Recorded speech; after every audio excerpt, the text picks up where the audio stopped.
Dans cette vidéo histoire, nous allons parler de sang, de pleurs, de souffrance, de cruauté, de persécution, de torture, de croix à l'endroit, de croix à l'envers, avec encore et toujours plus de sang. En bref, une vidéo pour toute la famille. Dans les premiers jours du christianisme, après la crucifixion de Jésus, les apôtres se sont retrouvés confrontés à des défis sans précédent. On vous rappelle que les apôtres, ce sont des hommes qui ont été choisis par le Christ pour être ses témoins directs afin de propager l'évangile au monde entier. Ce sont ces petits chouchous, quoi. Certains d'entre eux, des années après la mort du Christ, ont rédigé les premiers textes racontant l'histoire de Jésus aux premières communautés chrétiennes, laissant ainsi une trace indélébile. Pour comprendre l'impact qu'a eu le martyre des apôtres sur les communautés, il faut d'abord revenir à un instant précis après la crucifixion. Ressuscité, Jésus se manifeste aux femmes et aux apôtres. Parce qu'entre-temps, Judas a carrément quitté le jeu. Il était game over, quoi. Mais Matthias l'a remplacé. Donc, Jésus leur dit ceci. Allez dans le monde entier. Bon, je sais pas faire l'accent divin. Proclamez l'évangile à toute la création. Puis pouf, il monte au ciel. Alors c'est entendu, les apôtres sillonnent le monde pour évangéliser la population. Et au départ, ça ne dérange pas trop les autorités. Pour elles, les chrétiens sont une petite secte juive sans grande importance politique. Sauf que les apôtres ont tellement le feu de Jésus en eux qu'ils annoncent tellement bien l'évangile. Ils font des miracles, ont des visions et touchent tellement les cœurs que ça plaît beaucoup aux gens. Tu m'étonnes. Au fur et à mesure que le nombre de disciples augmente et que les enseignements chrétiens gagnent en popularité, les autorités romaines commencent à s'inquiéter. Parce que leur message remet en question la religion déjà en place. Donc les autorités romaines habituées à un panthéon de dieux et à des pratiques religieuses diverses voient d'un mauvais œil ces personnes qui rejettent leurs croyances au profit d'un Dieu unique et d'un salut universel. Pour Rome, cette nouvelle foi représente un défi à l'ordre établi et au contrôle politique et social de l'Empire. Les choses prennent un tournant plus radical en 64 après Jésus-Christ. Pourquoi ? Parce que Rome brûle. Un incendie gigantesque dévore la capitale. Alors Néron, l'empereur en place, est, entre nous, complètement timbré, This is fine.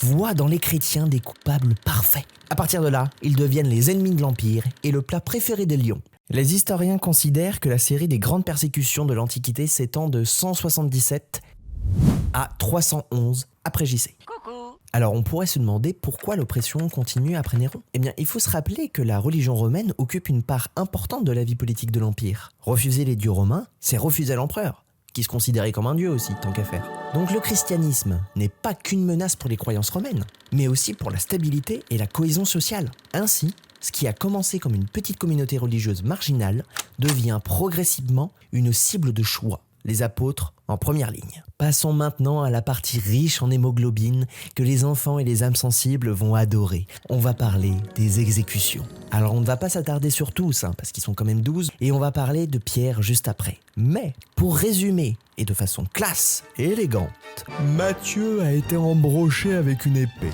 Simon le Zélote a été découpé à la scie.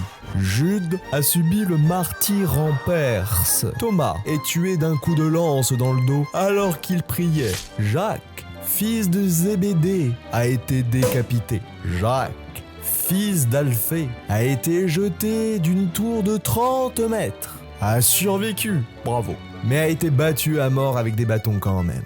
Barthélemy a simplement été flagellé, écorché vif, crucifié puis décapité. Philippe est mort lapidé et crucifié tout comme André. Enfin, Jean est mort de vieillesse. Bon, il a été torturé dans un bain d'huile bouillante, mais il est mort de vieillesse, le vénard. Décidément, à ce moment-là, les chrétiens dans l'Empire romain, c'est comme les pizzas à l'ananas, on n'aime pas trop ça. Mais qu'en est-il de Pierre ? À la Pentecôte, tous les apôtres reçoivent l'Esprit Saint, mais c'est lui qui prend la parole et commence la prédication du message chrétien. Plusieurs milliers de personnes se convertissent ce jour-là, après avoir entendu Pierre parler de Jésus, de sa vie, de sa mort et de sa résurrection.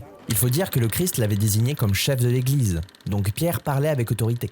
Pierre joue un rôle central dans l'Église des débuts, guidant les premiers chrétiens dans la foi et dans la vie communautaire. Vers l'an 44 après JC, Pierre se rend à Rome pour poursuivre son ministère. Malheureusement, Pierre est capturé et emprisonné pendant cette période sous le règne de notre cher Néron dont nous avons parlé plus tôt. Selon la tradition, il a été condamné à mort par crucifixion.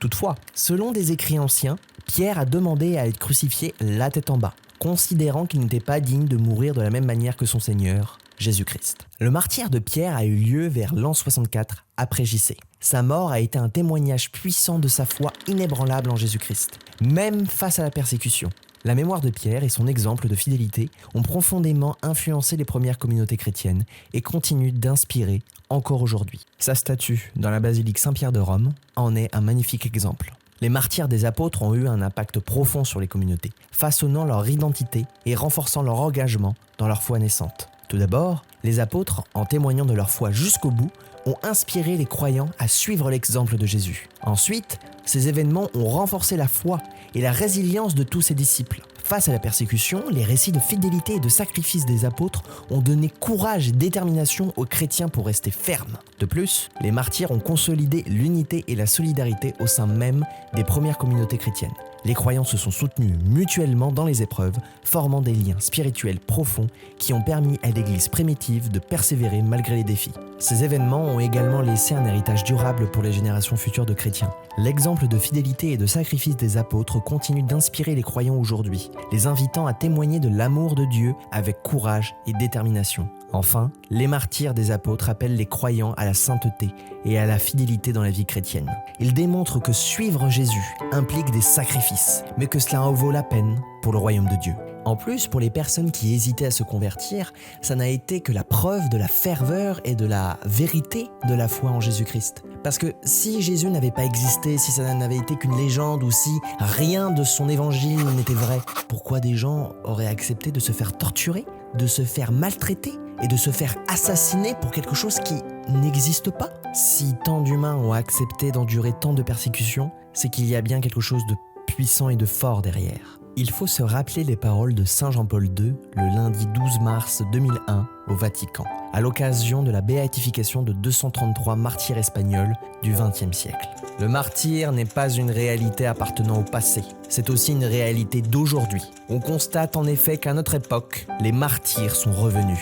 Et s'il est vrai que les temps ont changé, il est tout aussi vrai que l'on a chaque jour la possibilité de continuer à subir des souffrances par amour pour le Christ. Et le pape François de nous redire encore que nous vivons, nous aussi, une époque de martyrs, plus encore qu'au 1er siècle. Partout dans le monde, c'est désolé le Saint-Père. Tant de nos frères et sœurs souffrent de discrimination et de persécution à cause de leur foi. Selon le dernier rapport de l'ONG Porte Ouverte, publié en juillet 2024, 365 millions de chrétiens sont persécutés dans le monde, soit environ 1 sur 7. C'est sur cette note joyeuse que nous terminons cette vidéo. Je vous remercie de l'avoir suivi, je vous invite à vous abonner, à laisser un pouce en l'air et à écrire ce que vous avez aimé en commentaire. Je vous remercie et à très vite.